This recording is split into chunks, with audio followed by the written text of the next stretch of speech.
കാലിൽ ശക്തമായിട്ട് മസിൽ പിടുത്തം ഉണ്ടാകുന്നു. സാധാരണ നമ്മുടെ നാട്ടിൽ കോച്ചിപ്പിടുത്തം ഉണ്ടാകുന്നു, മസിൽ ഉരുണ്ട് കയറുന്നു മുതലായിട്ടുള്ള രീതികളിൽ പല പേരുകളിൽ നമ്മൾ പറയുന്ന ഈ ഒരു പ്രശ്നം അനുഭവിക്കാത്ത ആളുകൾ വളരെ ചുരുക്കമായിരിക്കും. കാരണം നമ്മൾ എപ്പോഴും നോക്കിക്കഴിഞ്ഞാലും ചിലരുടെ ശരീരത്തിൽ ഏതെങ്കിലും ഭാഗങ്ങളിലോ പ്രത്യേകിച്ച് നമ്മുടെ കാലിൻ്റെ കാഫ് മസിൽ, അതായത് മുട്ടിൻ്റെ താഴ്ഭാഗത്തുള്ള മസിലിന്റെ ഭാഗത്തായിട്ട് ഉരുണ്ട് കയറുന്നത് പോലെ രാത്രിയിൽ ഉറങ്ങുമ്പോഴോ, ചിലപ്പോൾ നമ്മൾ കുറച്ച് സമയം അടുക്കളയിൽ ജോലി ചെയ്തുകൊണ്ട് നിൽക്കുമ്പോഴോ, ഇല്ലെങ്കിൽ പുറത്ത് എന്തെങ്കിലും ഒരു കാര്യം ചെയ്തുകൊണ്ട് ജോലിയുടെ ഭാഗമായിട്ട് നിൽക്കുന്ന സമയത്തോ ഒക്കെ ഇത്തരത്തിൽ ശക്തമായിട്ടുള്ള വേദന അനുഭവിക്കുന്നുണ്ട് എന്ന് പരാതി പറയാറുണ്ടല്ലേ.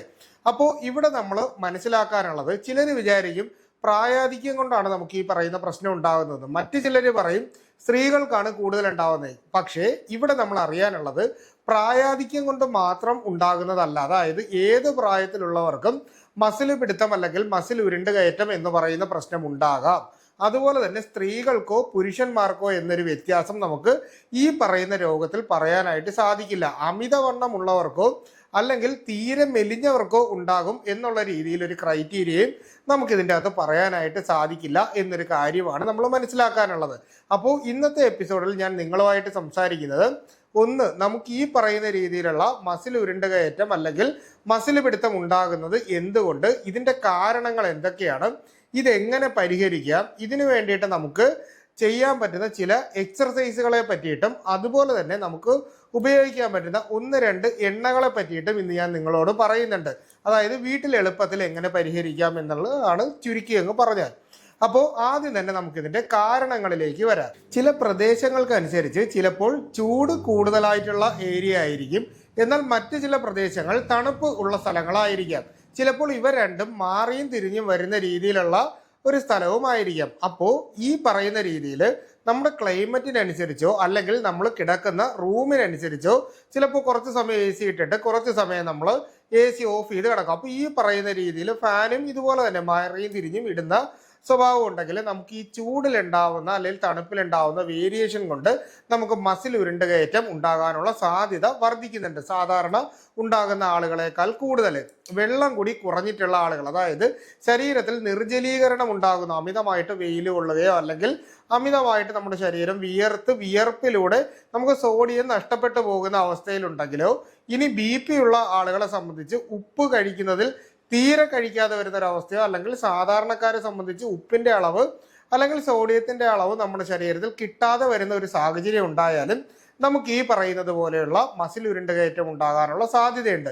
ഇനി അടുത്തതായിട്ട് വരുന്നതെന്ന് പറഞ്ഞാൽ നമ്മുടെ ശരീരത്തിൻ്റെ അകത്ത് വ്യായാമത്തിൻ്റെ ഒരു അഭാവം ഉണ്ടാകുന്നു. അതായത് നമ്മൾ എപ്പോഴും എവിടെയെങ്കിലും ഒരു സ്ഥലത്ത് ഇരുന്ന് ജോലി ചെയ്യുന്ന ആളുകളാണ് എന്നുണ്ടെങ്കിൽ, അല്ലെങ്കിൽ നമ്മളൊരു വ്യായാമവും ചെയ്യാത്ത ആളാണെങ്കിൽ മസിലിന് ഒരിക്കലും ഒരു കോൺട്രാക്ഷനും റിലാക്സേഷനും പ്രോപ്പറായിട്ട് നടക്കത്തില്ല. ഇതിൻ്റെ ഭാഗമായിട്ട് മസിലിന് ഒരു സ്ട്രെച്ച് ഉണ്ടാകാത്തത് കൊണ്ട് തന്നെ മസിൽ ഉരുണ്ട് കയറ്റം ഉണ്ടാകാം. ഇനി നമ്മൾ ഏതെങ്കിലും ഒരു ഓഫീസിലോ അല്ലെങ്കിൽ കമ്പ്യൂട്ടർ വർക്കോ ഒക്കെ ചെയ്യുന്ന ആളുകളെ സംബന്ധിച്ച് കാൽ ഒരുപാട് സമയം സ്ട്രെയിറ്റ് ആയിട്ട് തൂക്കിയിട്ടിരിക്കുന്ന ഒരു രീതി ഉണ്ടെങ്കിൽ നമുക്ക് മസിൽ പിടുത്തം ഉണ്ടാകാനുള്ള ഒരു സാധ്യതയുണ്ട്. ഇനി ഗർഭിണികൾക്കും പ്രമേഹ രോഗമുള്ളവർക്കും തൈറോയിഡ് രോഗമുള്ളവർക്കും മസിൽ പിടുത്തം ഉണ്ടാകാനുള്ള സാധ്യത മറ്റുള്ളവരെക്കാൾ കൂടുതലായിരിക്കും. അതായത് ഇവരുടെ ശരീരത്തിൽ ഒരു പക്ഷേ കാൽസ്യത്തിൻ്റെ അബ്സോർപ്ഷനിൽ ഉണ്ടാവുന്ന ഒരു വേരിയേഷൻ, അതായത് കുറയുന്നത് കൊണ്ടായിരിക്കാം ഒരു പക്ഷേ ഇത്തരത്തിലുള്ള പ്രശ്നങ്ങൾ ഉണ്ടാകുന്നത്. എന്നാൽ കാൽസ്യം സപ്ലിമെന്റ് വാങ്ങി ഉപയോഗിക്കുക എന്നുള്ളതല്ല ഇതിനുള്ള കൃത്യമായിട്ടുള്ള പരിഹാരം. അതുപോലെ തന്നെ വൈറ്റമിൻ D നമ്മുടെ ശരീരത്തിൽ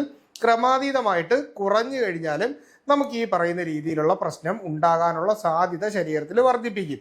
അപ്പോൾ ഇത്തരത്തിലുള്ള പല കാരണങ്ങൾ കൊണ്ടായിരിക്കാം ഒരു പക്ഷേ നമുക്ക് ഇത്തരത്തിലുള്ള പ്രശ്നം ഉണ്ടാകുന്നത്. ഇനി നമുക്ക് ഇതിനുള്ള പരിഹാര മാർഗങ്ങളും ലക്ഷണങ്ങളും നമുക്ക് ഇതിനെ എങ്ങനെ വരാതിരിക്കാൻ നോക്കാം എന്നുള്ളതും കൂടി മനസ്സിലാക്കാം.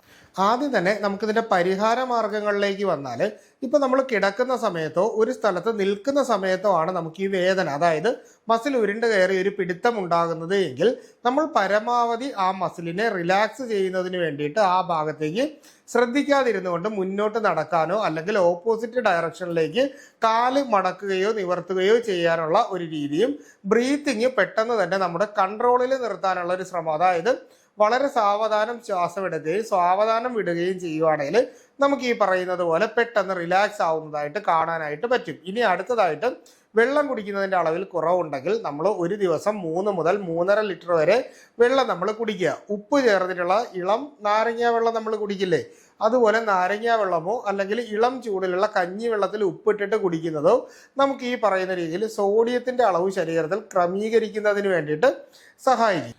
ഇനി നമ്മളൊരു വ്യായാമം ചെയ്യുന്ന രീതിയിലുള്ള ആളാണ് എന്നുണ്ടെങ്കിൽ നമ്മൾ ഈ വ്യായാമം ചെയ്യുമ്പോൾ ഡയറക്റ്റ് വ്യായാമത്തിലേക്ക്, അതായത് ഏത് തരത്തിലുള്ള എക്സർസൈസ് ആണെങ്കിലും അതിലേക്ക് പോകുന്നതിന് തൊട്ട് മുൻപായിട്ട് നമ്മുടെ കാല് സ്ട്രെച്ച് ചെയ്യുന്ന രീതിയിലുള്ള ഒരു സ്ട്രെച്ചിങ് എക്സർസൈസ് നമ്മുടെ ബോഡിയിൽ കൊടുക്കണം. അതായത് എല്ലാ ജോയിൻസും മസിൽസും അനങ്ങുന്നത് പോലെയുള്ള ഒരു സ്ട്രെച്ചിങ് ആയിട്ടുള്ള എക്സർസൈസ് ചെയ്തിട്ട് വേണം മെയിൻ ആയിട്ടുള്ള എക്സർസൈസിലേക്ക് പോകാനുള്ളത്. അതുപോലെ തന്നെ വൈറ്റമിൻ ഡിയുടെ കുറവോ കാൽസ്യത്തിൻ്റെ കുറവോ ഉണ്ടെങ്കിൽ ഡോക്ടറുടെ നിർദ്ദേശപ്രകാരം നമ്മൾ ഇതിന് വേണ്ടിയിട്ടുള്ള സപ്ലിമെൻറ്റ്സ് ഡോക്ടർ പറഞ്ഞാൽ മാത്രം വാങ്ങി കഴിക്കുക.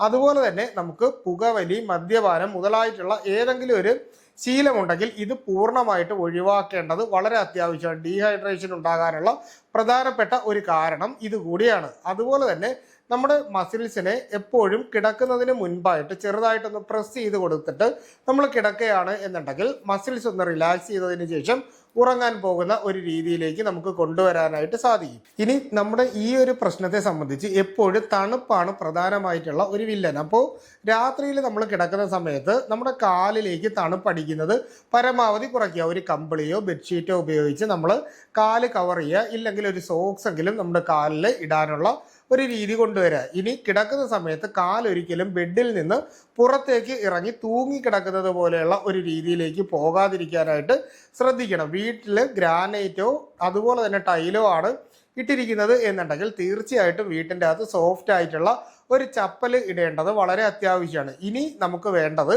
എങ്ങനെയാണ് ഇതിനുള്ള എക്സർസൈസുകൾ എന്നുള്ള കാര്യങ്ങളൊന്ന് മനസ്സിലാക്കാം. ഇപ്പോൾ നമ്മൾ ഒരു സ്ഥലത്ത് നിൽക്കുമ്പോൾ നിങ്ങൾക്ക് പെട്ടെന്ന് ഒരു വേദന അല്ലെങ്കിൽ ഉറങ്ങുമ്പോൾ ഒരു വേദന വന്നു കഴിഞ്ഞാൽ ഉടൻ തന്നെ അടുത്ത ആരെങ്കിലും ഉണ്ടെങ്കിൽ അവരുടെ സഹായം തേടിക്കൊണ്ട് നമ്മുടെ മസില് നേരെ ഓപ്പോസിറ്റ് സൈഡിലേക്ക് സ്ട്രെച്ച് ചെയ്യാനായിട്ട് നോക്കുക. പതുക്കെ നമ്മളൊന്ന് എഴുന്നേറ്റതിന് ശേഷം മുന്നോട്ട് നടക്കുക. ഒന്നുകിൽ ഇപ്പോൾ വീട്ടിൽ റൂമിൽ ആരും കൂടെ ഇല്ല എന്നുണ്ടെങ്കിൽ നിങ്ങൾ തീർച്ചയായിട്ടും ഭിത്തിയിൽ പിടിച്ചുകൊണ്ടോ ജനലിൽ പിടിച്ചുകൊണ്ടോ ഈ ഒരു രീതി സ്വീകരിക്കുക. പതുക്കെ എഴുന്നേക്കാനുള്ള ശ്രമം. ഇല്ലെങ്കിൽ അടുത്തുള്ള ആളുടെ സഹായത്തോടു കൂടി കാലോ കയ്യോ നമ്മൾ പതുക്കെ ഓപ്പോസിറ്റ് ഡയറക്ഷനിലേക്ക് മൂവ് ചെയ്തിട്ട് ഒന്ന് സ്ട്രെച്ച് ചെയ്യുന്ന പോലെ അല്ലെങ്കിൽ ഒന്ന് റിലാക്സ് ആവുന്നതിന് വേണ്ടി ഒന്ന് പ്രസ് ചെയ്ത് കൊടുക്കുന്നത് വളരെ നല്ലതാണ്. അപ്പോൾ ഈ പറഞ്ഞ ഒരു രീതിയാണ് നമ്മൾ ആദ്യം സ്വീകരിക്കേണ്ടത്.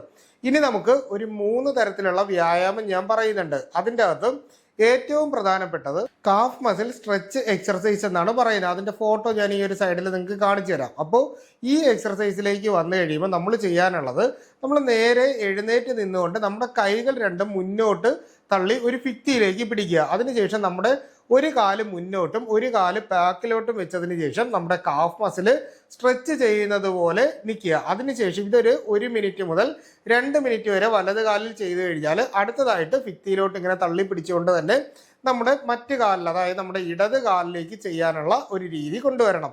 അപ്പോൾ 1 or 2 പ്രാവശ്യം ദിവസവും നമ്മൾ ഈ പറയുന്ന പോലെ കാഫ് മസിൽ സ്ട്രെച്ചിങ് എക്സർസൈസ് ചെയ്യുന്നത് വളരെ നല്ലതാണ്.